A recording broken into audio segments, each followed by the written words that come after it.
பொங்கல் மணி தான் நீங்கள் சொல்கிறது சரியான ஒரு இதுதான். திமுகனா திமுக மட்டும் எதிர்கட்சினா மற்ற கட்சிகள் எல்லாமே நாங்கள் வந்து இது மாதிரி சொல்கிறத நான் உண்மையிலே வந்து ஏற்றுக்கிறேன். ஆனால் இதில் ஒன்று என்னென்னா, ஒரு 6 மாதத்திற்கு முன்பு பாஜகவுடன் கூட்டணியே இல்லை, அது ஒருபோதும் கூட்டணி வைக்க மாட்டோம் என்று ஒரு 6-7 மாதத்துக்கு முன்பாக தொடர்ந்து ஒவ்வொரு செய்தியாளர் சந்திப்பிலும் வந்து எதிர்க்கட்சித் தலைவர் எடப்பாடி பழனிசாமியும் மற்றும் அந்த கட்சியின் 2ஆம் கட்ட அமைச்சர்களும் தெரிவித்து வந்தார்கள். இப்போது ஒரு கனத்த மௌனம் நீடிக்கிறது. திமுக மட்டுமே ஒரே எதிர்க்கட்சி என்று கூறுகிறார்கள். அதனால தான் இந்த சந்தேகம். நீங்கள் சொன்ன போது காங்கிரஸ், விசிக, மதிமுக, மற்ற கட்சிகள் அனைவருமே, மற்ற கட்சிகள் எல்லாம் வந்து ஒரு கூட்டணியில் இருக்கிறாங்க.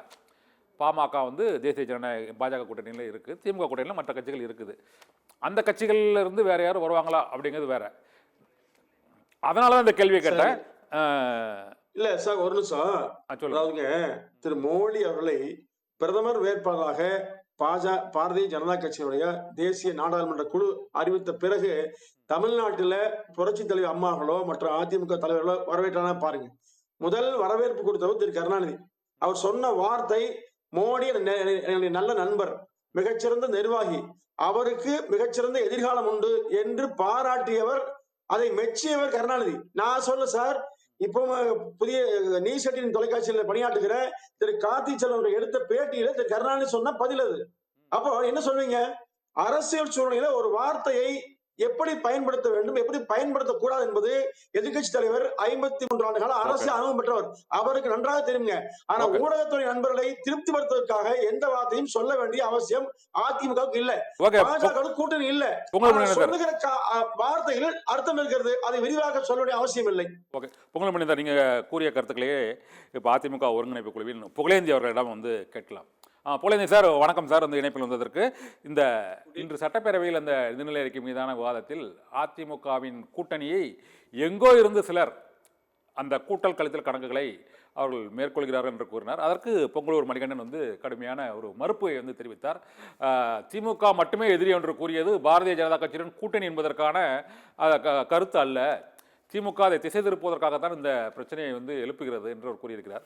புகழேந்தி சார், உங்களோட கருத்து இதுல எப்படி சார் இருக்குது, சொல்லுங்க சார். குட் ஈவினிங் டு சத்தியம் டிவி. எக்கச்சக்கமா அந்த மடிக்கணினி பிரச்சனையில மாட்டிக்கிட்டாங்க. ஏன்னு கேட்டீங்கன்னா, எடப்பாடி பழனிசாமி என்கின்ற முதலமைச்சராக இருந்த அவர் ஆட்சியிலிருந்து இறங்கும் பொழுது, தேர்தலை சந்திக்க வரும் பொழுது மடிக்கணினி கொடுக்கப்படாமல் நிறுத்தப்பட்டு விட்டது.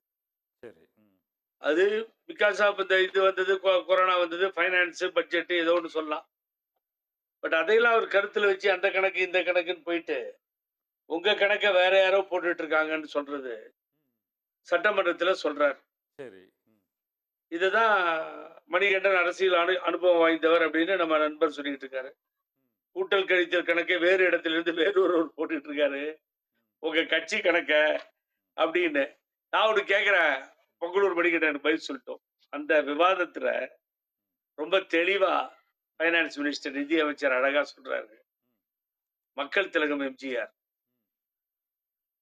மக்கள் திலகம் எம்ஜிஆர் என்கின்ற ஒரு மாபெரும் தலைவர், முன்னாள் முதல்வர், புரட்சி தலைவரோடு நாங்கள் மிகவும் நட்பாகவும் அன்பாகவும் இருந்தோம். கட்சியிலே அவர் வெளியேறிய காலத்திலும் சரி, இயக்கம் தூங்கிய காலத்திலும் சரி, எங்களது இங்கே அமர்ந்திருக்கின்றார் முதலமைச்சர், இவர் அவர் மீது அன்பும் மரியாதையும் வைத்திருந்தார். அது உங்களுக்கே தெரியும். சினிமா கூட பார்ப்பார், கருத்தை சொல்லுவார்லாம் சொன்னார். நம்ம பார்த்தோம். ஒரு எதிர்கட்சியில இருக்கின்ற திராவிட முன்னேற்ற கழகம் பல ஆண்டுகளாக அனைத்து இந்திய அண்ணா திராவிட முன்னேற்ற கழகத்துக்கு எதிர்கட்சியாக இருக்கின்றவர்கள் நட்பை பாராட்டுகிறார்கள் என்றே வைத்துக் கொள்ளுங்கள். அவர் எம்ஜிஆர் பெயரையும் மற்றவர்கள் பெயரையும் சொல்லி பாராட்டுவதை நாம் பார்க்க முடிகிறது. அத்திக்கடவு அவிநாசி திட்டத்தில் யார் உருவாக்கினார்களோ அந்த தலைவியினுடைய படத்தை அந்த மேடையிலே வைப்பதற்கு தயங்குவது ஏன் எடப்பாடி பழனிசாமி? திராவிட முன்னேற்ற கழகம் புரட்சி தலைவர் எம்ஜிஆரையும் அம்மாவையும் போற்ற வேண்டும். நாம் நமது தலைவர்கள் படத்தை அங்கே வைப்பதற்கு வைக்க கூடாது என்ற முடிவுக்கு வந்தால் இது எப்படி நியாயமாகும் கண்ணன்? அவங்களுக்கு அது ஒரு பெரிய ஆப்பர்ச்சுனிட்டியா எடுத்துக்கிறாங்கல்ல அதை பேசும்போது.